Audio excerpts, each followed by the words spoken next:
ഉരുൾപൊട്ടൽ നാശം വിതച്ച വയനാട് മുണ്ടക്കൈ ചൂരൽമല ഭാഗത്ത് തെരച്ചിൽ പുനരാരംഭിച്ചു. കെട്ടിടാവശിഷ്ടങ്ങൾക്കിടയിലും പുഴയിലും അടക്കമാണ് ഇന്നത്തെ തെരച്ചിൽ. 4 സംഘങ്ങളിലായി 150 സൈനികരാണ് രക്ഷാപ്രവർത്തനം നടത്തുന്നത്. അതേസമയം 143 മൃതദേഹങ്ങളുടെ പോസ്റ്റ്മോർട്ടം പൂർത്തിയായി. കൂടുതൽ വിവരങ്ങൾ ആദ്യം അതുല്യ നൽകും. അതുല്യ, ഇന്ന് രാവിലെ മുതൽ ആരംഭിച്ച രക്ഷാപ്രവർത്തനത്തിന്റെ ഒരു സംക്ഷിപ്ത രൂപം ആദ്യം. രബീഷ്, കൃത്യം രാവിലെ 6 മണിക്ക് തന്നെ രക്ഷാപ്രവർത്തനം ആരംഭിച്ചിരുന്നു. ഇന്നലെ ഈ കനത്തൊരു മഴയും അതുപോലെ തന്നെ ചളിയും മൂലം മുണ്ടക്കൈയിലെ മലമുകളിലേക്ക് രക്ഷാപ്രവർത്തനം വ്യാപിപ്പിക്കാൻ സാധിച്ചിരുന്നില്ല. അവിടെ നിരവധി പേർ കുടുങ്ങിക്കിടക്കുന്നതായി വിവരം ലഭിച്ചിരുന്നെങ്കിലും ഇരുട്ടും ഈ രക്ഷാപ്രവർത്തനം തടസ്സമായിരുന്നു. ഇന്ന് അവിടെ നിന്നാണ് രക്ഷാപ്രവർത്തനം ആരംഭിച്ചത്.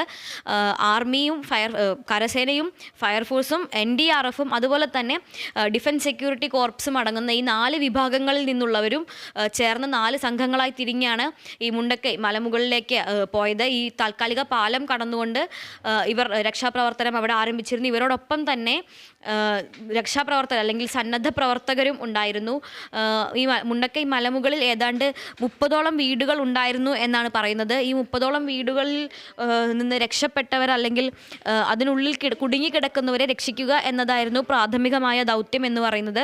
ഈ കെട്ടിടങ്ങളിൽ കുടുങ്ങിക്കിടക്കുന്നവരെ രക്ഷിക്കാൻ പ്രായോഗികമായി വളരെയധികം ബുദ്ധിമുട്ടുകളുണ്ടായിരുന്നു. പ്രത്യേകിച്ചും പല വീടുകളും മേൽക്കൂരയുടെ പൊക്കത്തിൽ തന്നെ ചളി നിറഞ്ഞ് അല്ലെങ്കിൽ ചളിയിൽ പുതഞ്ഞു പോയ നിലയിലാണുള്ളത്. ഈ വീടുകളുടെ അകത്തേക്ക് നോക്കാൻ യാതൊരുവിധ മാർഗവും ഉണ്ടായിരുന്നില്ല. അതുകൊണ്ട് തന്നെ പലയിടത്തും മേൽക്കൂരകൾ പൊളിച്ചും ഓടിളക്കിയും ജനാല കമ്പിപ്പാര ഉപയോഗിച്ച് ജനാല വലിച്ചു തുറന്ന് അതിനുള്ളിലൂടെ നോക്കിയും എല്ലാമാണ് അകത്തുള്ള ആളുകൾ അകത്തുണ്ടോ എന്ന് തിരിച്ചറിഞ്ഞിരുന്നത്. അത്തരത്തിൽ 3 വീടുകളിൽ നിന്നായി ഒരു വീട്ടിൽ 2 മൃതദേഹങ്ങൾ, മറ്റൊരു വീട്ടിൽ 4 മൃതദേഹങ്ങൾ, അതിനോട് ചേർന്ന ഒരു വീട്ടിൽ 2 മൃതദേഹങ്ങൾ എന്നിങ്ങനെ 8 മൃതദേഹങ്ങൾ ആദ്യ മണിക്കൂറിൽ തന്നെ അല്ലെങ്കിൽ ദൗത്യസംഘം മുണ്ടക്കൈ മലമുകളിൽ എത്തിയതിന് ശേഷം ആദ്യം തന്നെ അവിടെ നിന്ന് കണ്ടെടുക്കാനായി. അതോടൊപ്പം തന്നെ പലയിടത്തും കെട്ടിടങ്ങൾ ഒന്നാകെ ആ ഭൂമിയോട് ചേർന്ന് ഇരുന്നു പോയ നിലയിൽ മണ്ണിൽ പുതങ്ങി നിൽക്കുന്നുണ്ട്. അവയ്ക്കുള്ളിൽ നിന്ന് ദുർഗന്ധം വമിക്കുന്നുണ്ട് എന്നാണ് രക്ഷാപ്രവർത്തകരും സന്നദ്ധ പ്രവർത്തകരും പറയുന്നത്. അവയ്ക്കുള്ളിലും ഇത്തരത്തിൽ മൃതദേഹങ്ങൾ ഉണ്ടാകാം എന്നാണ് സംശയിക്കുന്നത്. എന്നാൽ നിലവിൽ ഇവർ നേരിടുന്ന വലിയ വെല്ലുവിളി എന്ന് പറയുന്നത് അവിടേക്ക് അത്യാവശ്യ സൗകര്യങ്ങൾ എത്തിക്കാൻ സാധിക്കുന്നില്ല എന്നുള്ളതാണ്. ഇവരുടെ കയ്യിലുള്ള ഉപകരണങ്ങൾ എന്ന് പറയുന്നത് കമ്പിപ്പാറയും പിക്കാക്സും അതുപോലെ തന്നെ ഇരുമ്പ് കൂടങ്ങൾ, വലിയ ആർമിയെല്ലാം ഉപയോഗിക്കുന്നത് പോലുള്ള വലിയ ഹാമറുകൾ, ചുറ്റികകളാണുള്ളത്. ഇവ ഉപയോഗിച്ചുകൊണ്ട് ചുമര് പൊളിച്ചും മേൽക്കൂര പൊളിച്ചുമാണ് രക്ഷാപ്രവർത്തനം നടക്കുന്നത്. എന്നാൽ ഇത്തരത്തിൽ അടിച്ച് പൊളിക്കുമ്പോഴുള്ള ഒരു പ്രശ്നം എന്ന് വെച്ചാൽ നിലവിൽ വളരെ ദുർബലമായ ഒരു മണ്ണും ഭൂപ്രകൃതിയുമാണ് അവിടെയുള്ളത്. അതിലാണ് ഈ ഭിത്തിയുള്ളത്. അതിനോടൊപ്പം ഈ ചുമരിൽ കൂടം കൊണ്ട് ആഞ്ഞടിക്കുമ്പോൾ എല്ലാം കൂടി പൊളിഞ്ഞു വീഴാനുള്ള ഒരു സാധ്യത നിലനിൽക്കുന്നുണ്ട്. അതുകൊണ്ട് തന്നെ ഈ ഭിത്തി തുടരുക. ഇപ്പോൾ ചൂരൽമലയിൽ നിന്നാണ് ഷിബു നമ്മുടെ പ്രതിനിധി ചേരുന്നുണ്ട്. ശ്രീ ഷിബു, അത് എന്തായാലും ഈ ദുരന്ത ഭൂമി ഒരു കണ്ണീർ കാഴ്ച തന്നെയാണുള്ളത്. അവിടെ നിന്ന് ഷിബുവിന് ഏറ്റവും ഒടുവിൽ പങ്കുവയ്ക്കാൻ കഴിയുന്ന വിവരങ്ങൾ. ഇപ്പോൾ ഇവിടെ രക്ഷാപ്രവർത്തനം തീവ്ര ശ്രമത്തിൽ നടക്കുകയാണ്. അതായത് പല വീടുകൾക്കിടയിലും അതായത് ഉരുൾപൊട്ടലിൽ തകർന്ന വീടുകൾക്കിടയിൽ ആളുകൾ ഉണ്ട്, കുടുങ്ങിക്കിടക്കുന്ന ആളുകളുണ്ട്. അവരിൽ എത്ര പേർക്ക് ജീവനുണ്ട് എന്ന് നമുക്ക് പറയാനാകാത്തൊരു കാഴ്ചയാണ്. അപ്പോൾ ആ വീടുകൾ അതുപോലെ തന്നെ മണ്ണുകൾ മാറ്റിയും അവരെ രക്ഷപ്പെടുത്താനുള്ള തീവ്ര ശ്രമം അവിടെ നടക്കുന്നത്.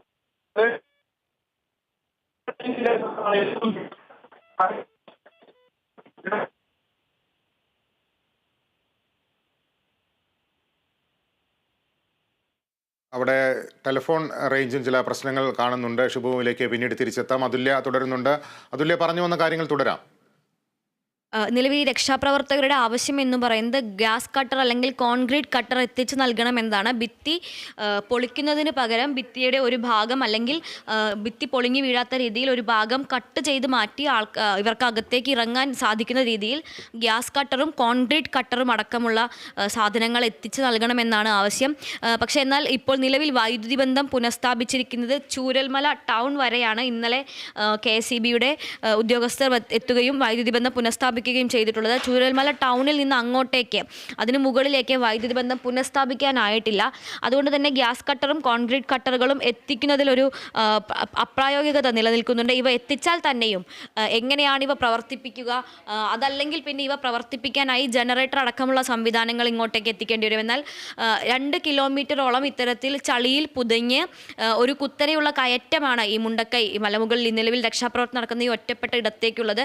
ഈ 2 കിലോമീറ്റർ ജനറേറ്റർ ജനറേറ്റർ പോലുള്ള സംവിധാനങ്ങൾ, ജനറേറ്ററിന് ആവശ്യമായ ഇന്ധനം മുതലായവ മുകളിലേക്ക് എങ്ങനെ എത്തിക്കും എന്ന ഒരു കാര്യം കൂടി സംശയം നിലനിൽക്കുന്നുണ്ട്. കാരണം ഇപ്പോൾ നിർമ്മിച്ചിരിക്കുന്ന താൽക്കാലിക പാലത്തിന് അത്ര ഭാരം താങ്ങാനുള്ള ഒരു ശേഷിയില്ല. ഈ രക്ഷാപ്രവർത്തകരും ഉദ്യോഗസ്ഥർക്കും അങ്ങോട്ടും ഇങ്ങോട്ടും കടന്നു പോകാനുള്ള ഒരു താൽക്കാലിക സംവിധാനം എന്ന നിലയിലാണ് ഈ പാലം നിർമ്മിച്ചിരിക്കുന്നത്. കൂടുതൽ സുശക്തമായ, കൂടുതൽ സുരക്ഷിതമായ, ബലം വഹിക്കാൻ കഴിയുന്ന ബെയിലി പാലം നിർമ്മിക്കുന്നതിന് ആവശ്യമായ സാമഗ്രികൾ എത്തുന്നതേയുള്ളൂ. ഒരു മണിക്കൂറിനകം ഇവ ബാംഗ്ലൂരിൽ നിന്നാണ് ഈ സാമഗ്രികൾ എത്തിക്കുന്നത്. അവ ഒരു മണിക്കൂറിനകം കണ്ണൂർ എയർപോർട്ടിൽ എത്തും എന്നാണ് അറിയുന്നത്. ഇവ എത്തിയതിന് ശേഷം, അല്ലെങ്കിൽ കൂടുതൽ വലിയൊരു പാലം നിർമ്മിച്ചതിന് ശേഷം മാത്രമായിരിക്കും ജനറേറ്റർ പോലുള്ള സംവിധാനങ്ങൾ അവ കൊണ്ടുവരികയാണെങ്കിൽ പോലും അത്തരത്തിലുള്ള സാധനങ്ങൾ എത്തിക്കാൻ കഴിയുകയുള്ളൂ. അതുകൊണ്ട് തന്നെ ഈ കോൺക്രീറ്റ് കട്ടർ പോലുള്ള സാധനങ്ങൾ, വൈദ്യുതി ഉപയോഗിച്ച് പ്രവർത്തിക്കുന്ന ഉപകരണങ്ങളും മെഷീനുകളും എത്ര കണ്ട് ഈ ഒരു അവസരത്തിൽ പ്രായോഗികമാണ് എന്നത് ഒരു സംശയമാണ്.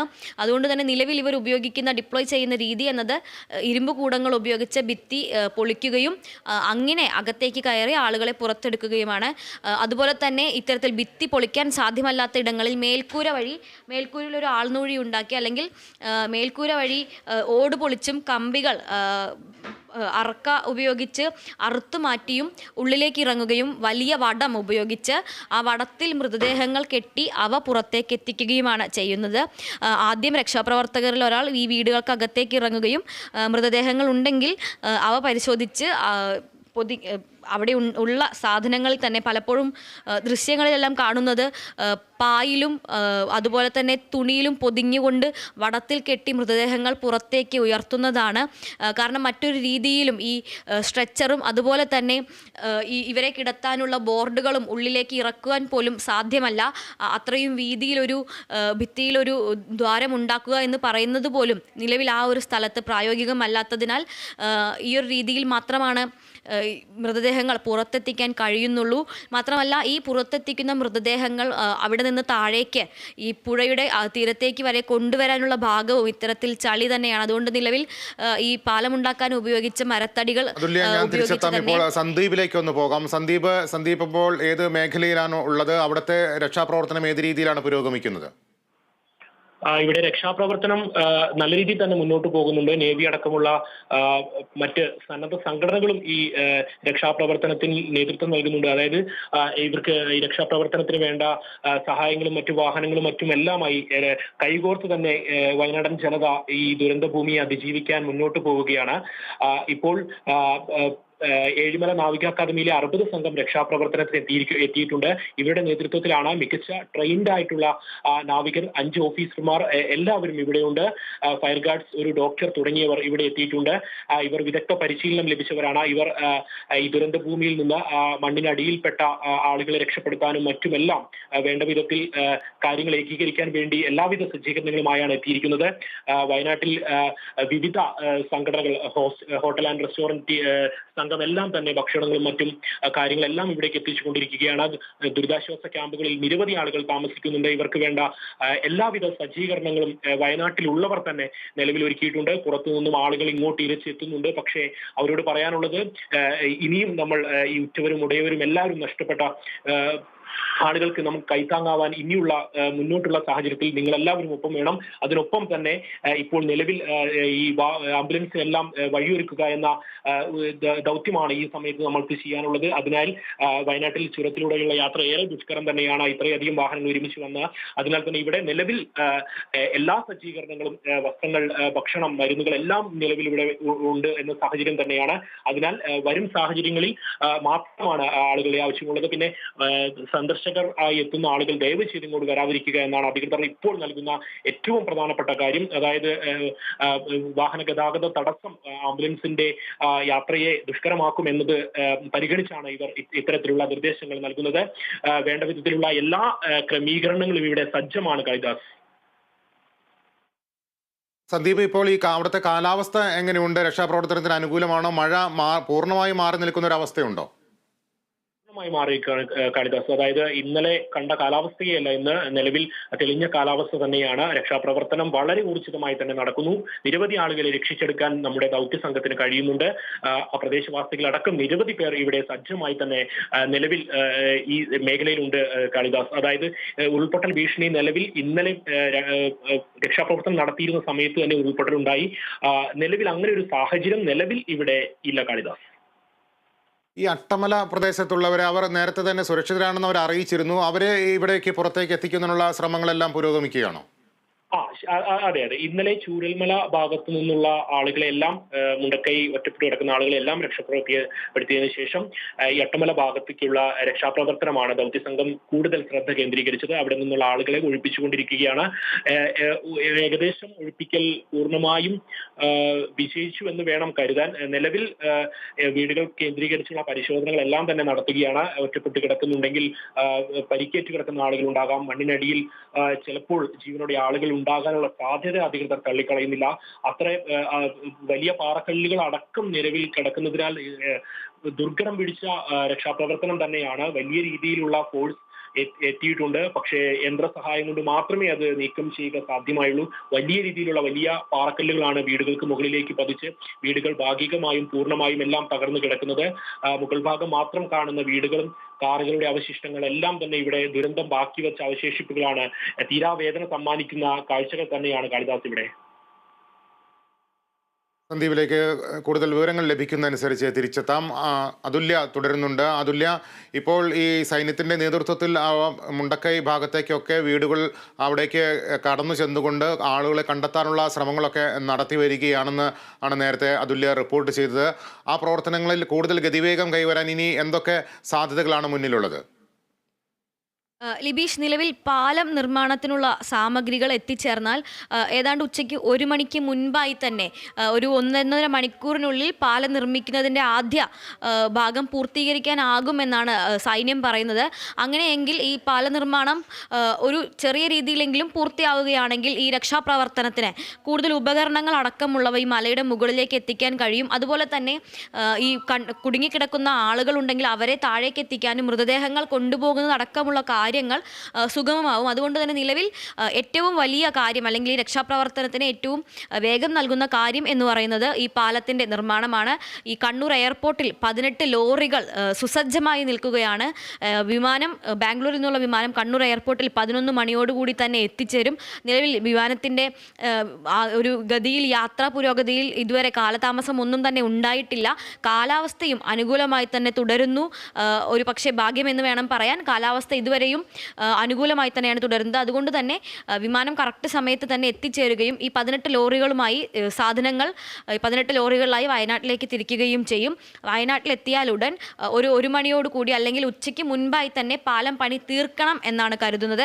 കാരണം കാലാവസ്ഥ അനുകൂലമായ മണിക്കൂറുകളെ വേണ്ട രീതിയിൽ ഫലപ്രദമായി ഉപയോഗപ്പെടുത്താൻ കഴിഞ്ഞില്ലെങ്കിൽ വൈകിട്ട് 5 മണിയോടുകൂടി ഇരുട്ട് പരക്കുന്ന പ്രദേശങ്ങളാണ് മുണ്ടക്കൈ, അട്ടമല, ചൂരൽമല തുടങ്ങിയ പ്രദേശങ്ങൾ. മാത്രമല്ല വളരെ കട്ടി കൂടിയ കോടയടക്കം ഇരുട്ടായി കഴിഞ്ഞാൽ കോട ഇറങ്ങി വരികയും രക്ഷാപ്രവർത്തനം തടസ്സപ്പെടുത്തുകയും ചെയ്യുന്ന ഒരു സ്ഥിതി കൂടി ഈ സ്ഥലത്തുണ്ട്. അതുകൊണ്ട് തന്നെ രക്ഷാപ്രവർത്തനം ഉച്ചയ്ക്ക് മുൻപായി തന്നെ കൂടുതൽ ഗതിവേഗം കൈവരിക്കേണ്ടിയിരിക്കുന്നു.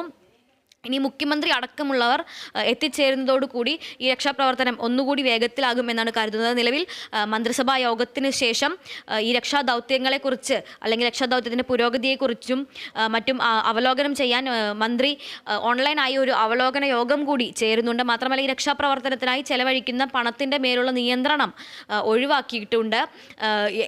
എന്ത് സഹായം വേണമെങ്കിലും സാധ്യമായ എന്ത് സഹായവും ചെയ്യാം എന്നുള്ള രീതിയിൽ, അല്ലെങ്കിൽ സാധ്യമായ എല്ലാ പ്രവർത്തനങ്ങളും അവിടെ ഏകോപിപ്പിക്കേണ്ടിയിരിക്കുന്നു എന്ന രീതിയിൽ ഈ രക്ഷാപ്രവർത്തനങ്ങൾക്കായി ചെലവിടാനുള്ള പണത്തിൻ്റെ നിയന്ത്രണം ഒഴിവാക്കിയിട്ടുണ്ട്. കൂടുതൽ കാര്യങ്ങൾ ഈ അവലോകന യോഗത്തിലായിരിക്കും വിശദമാകുക. രക്ഷാപ്രവർത്തനം എങ്ങനെ മുന്നോട്ട് കൊണ്ടുപോകണം, കൂടുതൽ സൈന്യമടക്കമുള്ള കൂടുതൽ സഹായം ആവശ്യപ്പെടേണ്ടതുണ്ടോ, ഹെലികോപ്റ്ററിൻ്റെ എയർലിഫ്റ്റിങ്ങിനുള്ള സാധ്യത, അതുപോലെ തന്നെ സംസ്ഥാനത്തിൻ്റെ പരിധിയിലുള്ള ഹെലികോപ്റ്റർ അടക്കമുള്ള ഉപയോഗിക്കുന്ന കാര്യങ്ങൾ, അതുപോലെ തന്നെ പുനരധിവാസം മുതലായ കാര്യങ്ങളെല്ലാം തന്നെ ഈ അവലോകന യോഗത്തിൽ ചർച്ചയാകും. മറ്റൊരു പുതിയ വരുന്ന വിവരം എന്ന് പറയുന്നത് ഏഴിമലയിൽ നിന്നുള്ള നാവികസേനയുടെ സംഘം ഇവിടേക്ക് എത്തിയിട്ടുണ്ട് എന്നതാണ്. 60-അംഗ സംഘമാണ് ഏഴിമല നാവിക അക്കാദമിയിൽ നിന്ന് ഇവിടേക്ക് എത്തുന്നത്. ഈ നാവികസേനാ സംഘം എത്തുന്നതോടുകൂടി ഈ പാലം പണി അടക്കമുള്ള കാര്യങ്ങൾ കൂടുതൽ വേഗം കൈവരിക്കും. മാത്രമല്ല റിവർ ക്രോസിംഗിൽ പ്രത്യേക പരിശീലനം നേടിയിട്ടുള്ള പ്രത്യേക വൈദഗ്ധ്യമുള്ള റിവർ ക്രോസിംഗ് സംഘം അടക്കമുള്ളവരാണ് ഈ നാവിക അക്കാദമിയിൽ നിന്നും എത്തിയിട്ടുള്ളത്. അവർ ഇപ്പോൾ മുണ്ടക്കൈയിലേക്ക് എത്തിച്ചേർന്നിട്ടുണ്ട്. അധികം വൈകാതെ അവർ പുഴയ്ക്ക് കുറുകെയുള്ള പണികൾ അല്ലെങ്കിൽ പുഴയ്ക്ക് കുറുകെയുള്ള നിർമ്മാണ പ്രവൃത്തി ആരംഭിക്കുകയും രക്ഷാദൗത്യത്തിനായി മലമുകളിലേക്ക് പോയിട്ടുള്ള സംഘങ്ങളോടൊപ്പം ചേരുകയും ചെയ്യുമെന്നാണ് അറിയാൻ കഴിയുന്നത്. നാവികസേന കൂടി എത്തിയതോടുകൂടി ഇപ്പോൾ തിരച്ചിൽ ഒന്നുകൂടി ഊർജിതമാവുകയാണ്. അതോടൊപ്പം തന്നെ ആർമിയുടെ കടാവർ ഡോഗ്സ് ഇവിടെ എത്തിയിട്ടുണ്ട്. ബാംഗ്ലൂർ സൂറത്ത് RVCയിൽ നിന്നും ഈ 3 കടാവർ നായകളാണ് ഇപ്പോൾ തിരച്ചിലിനായി എത്തിയിട്ടുള്ളത്. ഇവർ മനുഷ്യ മൃതദേഹങ്ങളുടെ മണം പിടിച്ച് മണ്ണിനടിയിൽ പുതുങ്ങി കിടക്കുന്ന മൃതദേഹങ്ങൾ വരെ കണ്ടുപിടിക്കാൻ സാധിക്കുന്നവരാണ് ഇവർ. 30 അടിയിൽ നിന്ന് വരെ ഇവർ മണം അല്ലെങ്കിൽ ഈ ഗന്ധം പിടിച്ചെടുക്കുമെന്നാണ് പറയുന്നത്. നിലവിൽ ഈ തകർന്നു കിടക്കുന്ന വീടുകൾക്കുള്ളിൽ മൃതദേഹങ്ങൾ ഉണ്ടോ എന്ന് ഉറപ്പിക്കാനും ഇവയെ ഉപയോഗിക്കാൻ കഴിയും. നിലവിൽ നമ്മൾ ദൃശ്യങ്ങളിൽ കണ്ടതുപോലെ പൂർണ്ണമായി മണ്ണിലേക്ക് ഇരുന്നു പോയ വീടുകൾക്കുള്ളിലെല്ലാം കയറി പരിശോധിക്കുക എന്ന് പറയുന്നത് സാധ്യമല്ല. ഇത്തരത്തിൽ ചില വീടുകൾക്കുള്ളിൽ കയറാൻ പറ്റാത്ത സ്ഥിതിയായിരുന്നു. കാരണം ഒരു പക്ഷേ നമ്മൾ കാലെടുത്ത് വെക്കുമ്പോൾ അത് പൊളിഞ്ഞു വീഴാനുള്ള ഒരു സാധ്യതയുണ്ടായിരുന്നു. ആ പ്രതിസന്ധിയെ എങ്ങനെയാണ് ദൗത്യസംഘം അതിജീവിക്കുന്നതെന്ന് നമുക്ക് അറിയേണ്ടിയിരിക്കുന്നു. റിയാസ് KM ഉണ്ട് വിവരങ്ങളുമായി. റിയാസ്, ഈ വീടുകൾക്കുള്ളിലേക്ക് കയറി അവിടെ മനുഷ്യ സാന്നിധ്യമുണ്ടോ എന്നൊക്കെ പരിശോധിക്കുക എന്നുള്ളത് വലിയ വെല്ലുവിളിയാണ്. പ്രത്യേകിച്ചും അവിടെ വൈദ്യുതി ബന്ധമില്ല. ഗ്യാസ് കട്ടർ ഉപയോഗിച്ചുള്ള പ്രവർത്തനങ്ങളൊക്കെ ആ രീതിയിൽ നടത്താനും സാധിക്കാത്തൊരു സ്ഥിതിവിശേഷമാണുള്ളത്. എങ്ങനെയാണ് ആ വെല്ലുവിളികളെ അതിജീവിക്കാൻ ദൗത്യസംഘം ഉദ്ദേശിക്കുന്നത്? സൈന്യത്തിന്റെ സഹായത്തോടു കൂടിയാണ് ഇപ്പോൾ ഈ പൊളിഞ്ഞ വീടുകളിൽ മുണ്ടക്കൈയിൽ പരിശോധന നടത്തുന്നത്.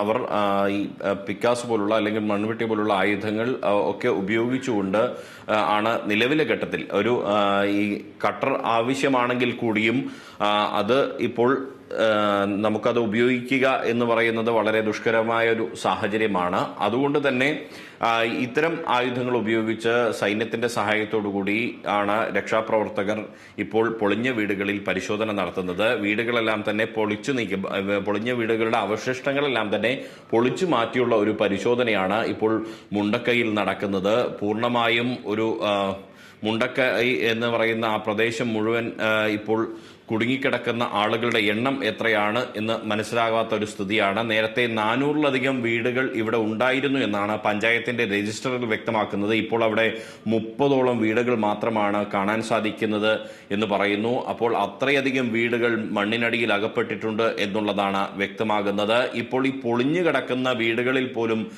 മൃതദേഹങ്ങളുണ്ട്, അല്ലാതെ ജീവനോടെ കുടുങ്ങിക്കിടക്കുന്നവരുണ്ട് എന്നാണ് പറയുന്നത്. പരിക്ക് പറ്റി ഗുരുതരമായും അല്ലാതെയും പരിക്ക് പറ്റി കുടുങ്ങിക്കിടക്കുന്നവരുണ്ട് എന്നാണ് നാട്ടുകാർ പറയുന്നത്. സർക്കാരിന്റെ കണക്കുകൾ പ്രകാരം 98 പേരെയാണ് കാണാതായത്. എന്നാൽ നാട്ടുകാർ പറയുന്നത് 200-ലധികം പേരെ ഇപ്പോഴും കാണാനില്ല എന്നാണ് പറയുന്നത്. അവർക്കായുള്ള തിരച്ചിലാണ് ഇപ്പോൾ നടക്കുന്നത്. അതിനിടെ ഇപ്പോൾ സൂചിപ്പിച്ചതുപോലെ തന്നെ ഏഴിമല നേവൽ അക്കാദമിയിൽ നിന്നുള്ള 60-അംഗ സംഘം രക്ഷാപ്രവർത്തനത്തിനായി ചൂരൽമലയിലേക്ക് എത്തിയിട്ടുണ്ട്. ലഫ്റ്റനന്റ് കമാൻഡന്റ് ആശീർവാദിന്റെ നേതൃത്വത്തിലുള്ള സംഘമാണ് എത്തിയത്. അതിൽ 45 നാവികരുണ്ട്, 5 ഓഫീസർമാരുണ്ട്, 6 ഫയർ ഗാർഡ്സ് ഉണ്ട്, 1 ഡോക്ടർ തുടങ്ങിയവരാണ് ആ സംഘത്തിലുള്ളത്. അതിനു പുറമെ തന്നെ ആമയിഴഞ്ചാൽ തോട്ടിൽ രക്ഷാദൌത്യത്തിന് നേതൃത്വം നൽകിയ സംഘം എത്തിയിരിക്കുന്നു എന്നുള്ളതാണ്. അവരുടെ ഒരു സഹായമുണ്ട്, ഈ നേവിയുടെ സഹായമുണ്ട്. ഇവർ റിവർ ക്രോസിംഗ് ഉൾപ്പെടെയുള്ള കാര്യങ്ങളിൽ വൈദഗ്ധ്യം നേടിയ ഈ സംഘം ഇനിയിപ്പോൾ മറ്റ് രക്ഷാപ്രവർത്തനങ്ങൾ ഏകോപിപ്പിക്കും. നിലവിൽ 4 സംഘങ്ങളിലായി 150 സൈനികരാണ് ഇപ്പോൾ ചൂരൽമലയിൽ രക്ഷാപ്രവർത്തനം നടത്തുന്നത്. രക്ഷാപ്രവർത്തനം ഊർജിതമായി പുരോഗമിക്കുകയാണ്. മഴയൊന്നും മാറി നിൽക്കുന്നത് മാത്രമാണ് ഒരു ആശ്വാസമുള്ളത്. ശക്തമായ മഴയൊന്നും ഇപ്പോൾ അവിടെ ഇല്ല എന്നുള്ളത് വലിയ ആശ്വാസമാണ് രക്ഷാപ്രവർത്തനത്തെ സംബന്ധിച്ച്. അപ്പോഴും ഈ കണ്ടുകിട്ടുന്ന മൃതദേഹങ്ങളുടെ എണ്ണം വർദ്ധിക്കുന്നു എന്നുള്ളത് ആശങ്ക പരത്തുന്നുണ്ട്. ഇപ്പോൾ മരണം 159 മരിച്ചവരുടെ എണ്ണം എന്നുള്ളത്. മറ്റൊന്ന്, വയനാട് ജില്ലാ കളക്ടർ മേഘശ്രീയുടെ ഒരു അറിയിപ്പ് കൂടി പങ്കുവെക്കേണ്ടതുണ്ട് പൊതുജന പൊതുജനങ്ങൾക്കായി. ഈ നിലമ്പൂരിലെ ആശുപത്രിയിൽ സൂക്ഷിച്ചിരിക്കുന്ന മൃതദേഹങ്ങൾ അത് പോസ്റ്റ്മോർട്ടത്തിനായി മേപ്പാടിയിലെ ആശുപത്രിയിലേക്ക് കൊണ്ടുപോകും. അതുകൊണ്ട് ബന്ധുക്കൾ ആരും മലപ്പുറം ജില്ലയിലേക്ക് പോകേണ്ടതില്ല എന്ന് വയനാട് ജില്ലാ കളക്ടർ അറിയിക്കുന്നു. ബന്ധുക്കൾക്ക് മേപ്പാടി ആശുപത്രിയിൽ എത്തിയാൽ മതി എന്നുള്ളതാണ് കളക്ടർ അറിയിച്ചിട്ടുള്ളത്. ഈ ഒരു കാര്യം എന്തായാലും ഈ വാർത്ത കാണുന്ന ആളുകൾ ശ്രദ്ധിക്കുക. മരിച്ച ആരെങ്കിലും ഉണ്ടെങ്കിൽ മരിച്ച ആളുകളുടെ ബന്ധുക്കളെ അറിയിക്കുക. മാത്രമല്ല ഇന്നിപ്പോൾ ഖഡാവർ ഡോഗുകൾ എത്തുന്നു. 3 ഖഡാവർ ഡോഗുകളാണ് സൈന്യത്തിന്റെ ഒപ്പം എത്തുന്നത്. ആ ഡോഗുകൾ വരുന്നതോടുകൂടി ഈ ഖഡാവർ നായ്ക്കൾ വരുന്നതോടുകൂടി അവർക്ക് ഈ മണ്ണിനടിയിൽ എന്തെങ്കിലും ആളുകൾ മൃതദേഹ അവശിഷ്ടങ്ങൾ മൃതശരീരങ്ങൾ കിടക്കുന്നുണ്ടോ എന്നുള്ള കാര്യം ഒക്കെ അവർക്ക് ഗന്ധത്തിലൂടെ തിരിച്ചറിയാൻ സാധിക്കും. അതിന് വൈദഗ്ധ്യം കിട്ടിയ പരിശീലനം സിദ്ധിച്ച നായ്ക്കളാണ് ഖഡാവർ നായ്ക്കൾ എന്ന് പറയുന്നത്. അവർ കൂടി അതിന്റെ ആ ഡോഗ് സ്ക്വാഡ് കൂടി ഇന്ന് സൈന്യത്തിന്റെ കൂടെ എത്തുന്നു. മറ്റൊന്ന് ഈ ബെയിലി പാലം നിർമ്മാണം നടക്കുന്നതോടുകൂടി രക്ഷാപ്രവർത്തനം കൂടുതൽ ത്വരിതപ്പെടുത്താൻ സാധിക്കും എന്നുള്ളത് തന്നെയാണ് സൈന്യവും സർക്കാരും ഒക്കെ പറയുന്നത്. 6 മന്ത്രിമാരാണ് ഇപ്പോൾ വയനാട് ജില്ലയിൽ നിന്നുകൊണ്ട് ഇതിന്റെ പ്രവർത്തനങ്ങൾ ഏകോപിപ്പിക്കുന്നത്. ഇതിനെല്ലാം മേൽനോട്ടം വഹിച്ചുകൊണ്ട് കേന്ദ്രമന്ത്രി ജോർജ് കുര്യനുമുണ്ട്. ഒപ്പം ഇതിന്റെ മോണിറ്ററിംഗ് ദേശീയ തലം മുതൽ സംസ്ഥാന തലത്തിലും എല്ലാം നടക്കുന്നു എന്നുള്ളത് തന്നെയാണ്. എന്തായാലും രക്ഷാപ്രവർത്തനം കൂടുതൽ ഊർജിതമായി പുരോഗമിക്കുകയാണ്. ലിബീഷ്, റിയാസ്, ഈ മുണ്ടക്കൈ ഭാഗത്തിന് മുകളിൽ പുഞ്ചിരിമട്ടം എന്ന സ്ഥലത്താണ് ഉരുൾപൊട്ടൽ ഉണ്ടായതെന്നാണ് വ്യക്തമായത്. അങ്ങനെ ഉയർന്ന സ്ഥലങ്ങളിലേക്ക് ഒറ്റപ്പെട്ട ഇടങ്ങളിലേക്കൊക്കെ ആളുകളെ കണ്ടെത്തുന്നതിനുള്ള ശ്രമങ്ങൾ അതൊക്കെ എങ്ങനെ പുരോഗമിക്കുന്നു? ഈ അട്ടമല ഭാഗത്ത് റിസോർട്ടുകളിൽ നിരവധി പേർ കുടുങ്ങിക്കിടക്കുന്നുണ്ടായിരുന്നു. അവർ സുരക്ഷിതരാണെങ്കിൽ കൂടി അവരെയും കൂടി പുറത്തെത്തിക്കേണ്ട സാഹചര്യമുണ്ട്. ആ ഭാഗങ്ങളിലേക്കൊക്കെ എങ്ങനെ രക്ഷാപ്രവർത്തകർക്ക് എത്താൻ കഴിഞ്ഞിട്ടുണ്ടോ?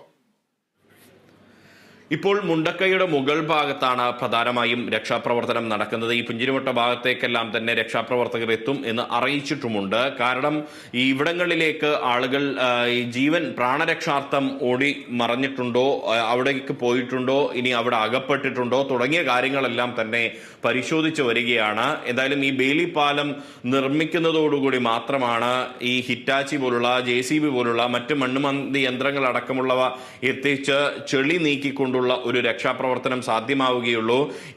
അതുപോലും എത്ര ദിവസം എടുക്കുമെന്ന് പോലും പറയാനാകാത്തത്ര ചെളി അടിഞ്ഞുകൂടിയിട്ടുണ്ട്. അതിനു പുറമെയാണ് ഈ തൊട്ടപ്പുറത്തുള്ള കാട്ടിലേക്കോ അല്ലെങ്കിൽ ഇതിന്റെ മുകൾ വശത്തേക്കോ ആരെങ്കിലും രക്ഷപ്പെട്ടിട്ടുണ്ടോ, അവിടെ ഇപ്പോഴും അവർ അഭയം ആശ്രയിച്ച് അവിടെ ഇരിക്കുന്നുണ്ടോ തുടങ്ങിയ കാര്യങ്ങളെല്ലാം പരിശോധിച്ചു വരുന്നുണ്ട്. മുണ്ടക്കൈ ചെറാട്ടുകുന്ന് കോളനിയിൽ നിന്നും 32 പേരിൽ കാണാതായ മുണ്ടക്കൈ ചെറാട്ടുകുന്ന് കോളനിയിൽ കാണാതായ 32 പേരിൽ നിന്നും 26 പേരെ കണ്ടെത്തിയിട്ടുണ്ട് എന്നുള്ളത് പുതിയൊരു വിവരമാണ്. ഇതിൽ 24 പേരെയും അട്ടമല ക്യാമ്പിലേക്ക് മാറ്റിയിട്ടുണ്ട് എന്നുകൂടി അറിയിക്കുന്നുണ്ട്. ഒപ്പം അതായത് രക്ഷാപ്രവർത്തനം കൂടുതൽ ഊർജ്ജസ്വലമായി തന്നെ പുരോഗമിക്കുന്നു എന്നാണ് ഇതിൽ നിന്നും നമുക്ക് വ്യക്തമാകുന്നത്. മറ്റൊരു വിവരമുള്ളത് ഈ വയനാട് ഉരുൾപൊട്ടൽ ദുരന്തത്തിൽ രക്ഷാപ്രവർത്തനത്തിനായി ബെയിലി പാലം നിർമ്മിക്കാനുള്ള ഉപകരണങ്ങളുമായി സൈന്യം എത്തുകയാണ്. ഡൽഹിയിൽ നിന്നും ഇന്ത്യൻ വ്യോമസേന വിമാനത്തിൽ ഇന്ന് രാവിലെ 11:30 അവർ കണ്ണൂർ അന്താരാഷ്ട്ര വിമാനത്താവളത്തിൽ മട്ടന്നൂരിലാണ് അവർ ഇറങ്ങുക. അവിടെ നിന്ന് അവർ കണ്ണൂർ പ്രതിരോധ സുരക്ഷാ സേന DSCയിലെ ക്യാപ്റ്റൻ പുരൻ സിംഗ് നഥാവത്ത് ആണ് ഈ പ്രവർത്തനം ഏകോപിപ്പിക്കുന്നത്. 17 ട്രക്കുകളിലായി പാലം നിർമ്മാണത്തിന്റെ സാമഗ്രികൾ ഇവർ വയനാട്ടിലേക്ക് എത്തിക്കും. മട്ടന്നൂരിൽ നിന്നും റോഡ് മാർഗം 17 ട്രക്കുകളിലായിരിക്കും ഈ സംഘം ബെയിലി പാലം നിർമ്മിക്കാൻ ആവശ്യമായ ഇതിന്റെ സാമഗ്രികൾ ഈ വയനാട്ടിലേക്ക് എത്തിക്കുക. അതുകൊണ്ട് ഈ വാർത്ത കാണുന്ന പൊതുജനങ്ങൾ ശ്രദ്ധിക്കേണ്ട ഒരു കാര്യം എന്ന് പറയുന്നത് പ്രധാനമായും ഇത്തരം ഈ സൈന്യത്തിന്റെ വാഹനം വ്യൂഹം കടന്നു പോകാൻ ആവശ്യമായ ഗതാഗത സംവിധാനം ഒരുക്കി കൊടുക്കണം. എവിടെയും ഗതാഗത തടസ്സം ഉണ്ടാകുന്ന സ്ഥിതി ഉണ്ടാകരുത്. ഇതൊരു രക്ഷാപ്രവർത്തനത്തിന് വേണ്ടിയുള്ള ഒരു നിർദ്ദേശമാണ് എന്നുകൂടി മനസ്സിലാക്കുക. എന്തായാലും രക്ഷാപ്രവർത്തനം കൂടുതൽ ഊർജ്ജസ്വലമായി മുണ്ടക്കൈയിൽ തുടരുകയാണ്. ലിബീഷ്, റിയാസ്, ഈ മുണ്ടക്കൈ എന്ന് പറയുന്നത് കേരളത്തിൻ്റെ ഒരു കണ്ണീർ ഭൂമിയായി മാറിയിരിക്കുകയാണ്. മേപ്പാടി ഗ്രാമപഞ്ചായത്തിലെ ഈ മുണ്ടക്കൈ വാർഡിൽ മാത്രം 400 വീടുകളുണ്ടെന്നാണ് ഗ്രാമപഞ്ചായത്തിൻ്റെ കണക്കുള്ളത്. ഇനി അവിടെ അവശേഷിക്കുന്നത് ഏകദേശം 30 വീടുകൾ മാത്രമാണെന്നാണ് അവിടെ നിന്ന് നേരത്തെ റിയാസിൻ്റെ റിപ്പോർട്ടുകളിലൊക്കെ സൂചിപ്പിക്കുകയുണ്ടായത്. വളരെ ദയനീയമായ കണ്ണീരണിയുന്ന ഒരു കാഴ്ച തന്നെയാണത്. ഒരു ഗ്രാമം അപ്പാടെ ഒലിച്ചുപോയ മണ്ണിലമർന്ന ഒരു കാഴ്ച എന്ന് പറയുന്നത്. അവിടെ ഈ വീടുകളിലേക്കൊക്കെ ആളുകൾ, ഈ രക്ഷാപ്രവർത്തകർക്ക് എത്താൻ കഴിഞ്ഞിട്ടുണ്ടോ? അവിടെ ഏത് രീതിയിലുള്ള രക്ഷാപ്രവർത്തനമാണ് ഈ മുണ്ടക്കൈ ഭാഗത്ത് മാത്രം കേന്ദ്രീകരിച്ച് പുരോഗമിക്കുന്നത്?